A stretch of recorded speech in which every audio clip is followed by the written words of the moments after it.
Coming up on First at 4, we'll have the latest on a fire that tore through a southern Kentucky church. And Agriculture Commissioner and candidate for Governor Ryan Quarles pays a visit to one eastern Kentucky school. And we're not finished with scattered showers and storms this weekend. Tracking the very latest coming up as Mountain News First at 4 starts right now. Dedicated to eastern and southern Kentucky, this is WYMT Mountain News First at 4. Good afternoon, I'm Steve Hensley. First at 4, investigators are looking into the cause of a fire that heavily damaged a southern Kentucky church. The fire broke out yesterday afternoon at the Cornerstone Baptist Church in Somerset. WYMT's Phil Pendleton spoke to the pastor about how the congregation is going to move forward. It is close to Easter, and this congregation will have to make a lot of decisions rather quickly. But the pastor tells me they are very confident they will have a very positive plan going forward. The fire took out the office and classroom section of Cornerstone Baptist Church, but the sanctuary, minus some smoke and water damage, was spared. A firewall is being credited with keeping the fire from spreading. They'll have to find a new place to worship this Sunday, but they hope they can get back into the sanctuary soon. The three-story section of classrooms, offices, and Sunday school rooms suffered major damage. This was more than just a church. It's also a school, but no classes were being held at the time of the fire. Well, we're just very thankful there wasn't nobody at the building during that time. Like I said, normally on Thursdays we've got a group of school kids that meet here, so we're thankful that they wasn't here yesterday. The Somerset fire chief says they had a lot of challenges fighting this fire, but luckily nobody was hurt. No firefighters were hurt. The firefighters who were inside the building actually were able to get out just as the roof was starting to come down. He says they didn't even have a scratch. He says they faced a number of challenges, including the wind and the fact that the visibility was also very poor. In Pulaski County, Phil Pendleton, now back to you. Phil, thank you. Because it's a church, the ATF is also being called in to investigate, but the fire chief says there is nothing to indicate it was anything other than an accident. Well, we are still watching showers and storms pushing through the region now. We had some earlier today, and we've got more already pushing into parts of the region. Here's a look at pinpoint Doppler right now. Still watching some showers pushing out of parts of southwest Virginia. We're seeing rain up near Prater and Grundy right now, south of Clintwood. That's pushing east. More showers starting to push into portions of the Kentucky River Valley. They're in the far northern Jackson County, northern Rockcastle County, Estill and Powell counties, and Lee County, as a matter of fact. And a few more showers up towards southern portions of Rowan County into Elliott and Morgan counties right now. The area still sits, most of us, under a level 1 marginal risk for severe weather, and this is the very latest outlook just coming down from the National Weather from the Storm Prediction Center. The level 2 slight risk west of I-75 now basically takes in places like Whitley City, Monticello, Somerset, and over toward Williamsburg. Does not include London and Corbin, but it is something we'll continue to watch this evening. That was round 1. We've got several more rounds of storms to go, and perhaps a severe weather outbreak well to our south and west. We're getting what's left of it as we head through the nighttime hours. Temperatures outside, well, the skies are cloudy on our Pikeville Medical Center camera. Temperatures remain upper 50s and low 60s. The 70s have been depressed down to the south thanks to that stationary boundary draping itself over the region. Steve, in a few minutes, I'll have the very latest on when these storms push in, push out, and the main threats. Tracking it all in just a few. All right, Evan, thank you. It is National Agriculture Week, and today Commissioner of Agriculture Ryan Quarles made a visit to the Floyd County School of Innovation to learn more about its efforts in educating students on the importance of ag through modern technology. Commissioner Quarles says he was very impressed with the quality of equipment and teaching the students are receiving. They have lots of potential, especially in eastern Kentucky. As Agriculture Commissioner, we've tried to push locally grown food through our Kentucky Proud program while Commissioner. And this is another example about how agriculture knows no age limits.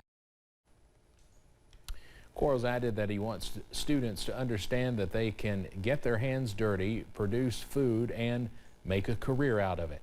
WYMT's Olivia Calfee will have more on the Floyd County School of Innovation program tonight at 6. Of course, Commissioner Quarles also running for governor, and he's my guest on Issues and Answers. We recorded it this afternoon, and you can see that Monday night. The United States has launched a retaliatory airstrike after a deadly attack on U.S. personnel in Syria. A drone attack yesterday targeted a facility used by U.S. personnel in northeastern Syria, killing a U.S. contractor and wounding 6 other Americans. Officials say the Syrian groups which carried out the attack are affiliated with Iran's Revolutionary Guard, and the drone used in the attack was made in Iran. These are militant groups that Iran is funding, resourcing, even training. And they've got facilities there. Iran and the IRGC has facilities there in Syria from which a lot of that resourcing and training and facilitation occurs. And it was against some of those targets, again, that we struck back last night. We will have more about this coming up at 5:30. In the chill of Canada, a warm welcome for President Biden today. It's his first official visit to our northern neighbor since entering the White House. The president and Canadian Prime Minister Justin Trudeau took on topics capturing headlines in both countries, among them the Chinese spy balloon, immigration, and defending democratic values. It's all led to a presidential address to Parliament. CNN's Mike Valerio reports. An overdue visit between North American next-door neighbors and gratitude from the get-go. We're lucky. We have Canada to our north, share these values. A Chinese spy balloon in the air and migration from the U.S. to Canada on the ground among the top orders of business as President Biden addressed Canada's parliament. Canada and the United States have had each other's backs in war and in peace. Today, a new agreement on immigration at America's northern border. Migrants crossing illegally into Canada coming through unofficial crossings on rural roads. Those migrants can now be turned back into the U.S. as they wait for their asylum claims to be processed. The United States and Canada will work together to discourage unlawful border crossings and fully implement the updated Safe Third Country Agreement. Then there's defense. The U.S. asking Canada to spend more and speed up the timeline for defense spending, including on NATO. Also, discussions on countering China, a spy balloon crossing through Canadian airspace before flying over the continental U.S., and allegations of Chinese interference in Canadian elections looming large. There are also areas in which we're going to have to directly challenge China, whether it's on human rights, whether it's on security behaviors, whether it's on cyber attacks or concerns like that. I'm Mike Valerio reporting. The House has voted to pass a GOP education bill that aims to increase parental rights in the classroom. The Parental Bill of Rights Act will require schools to provide parents with a list of books and reading materials available in the school library. Other mandates included in the legislation are administrators alert parents of violent activity on school grounds, and for elementary and middle schools that receive federal funding to get permission from parents before changing a minor child's gender markers, pronouns, or preferred name on any school form, or allowing a child to change the child's sex-based accommodations, including locker rooms or bathrooms. The issue of parental rights has become a key priority for Republicans ahead of next year's election.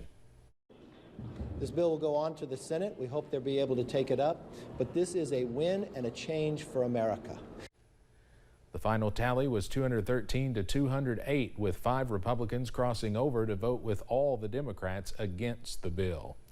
Next year, minors who want to join social media in Utah will need their parents' consent. Utah Governor Spencer Cox signed the bill yesterday, requiring a guardian's consent for a minor to join social media. Under the legislation, the online platforms have to conduct age verification for all Utah residents and give parents access to their teens' accounts. If parents disapprove of a teen's online activity or digital presence, they can have the minor's accounts put on hold until they are 18.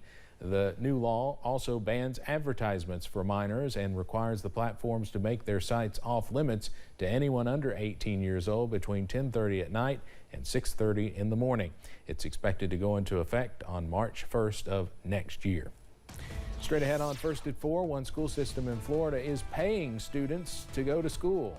We'll have that story shortly. And stormy weather remains a distinct possibility as we head through tonight. The full breakdown after this. Imagine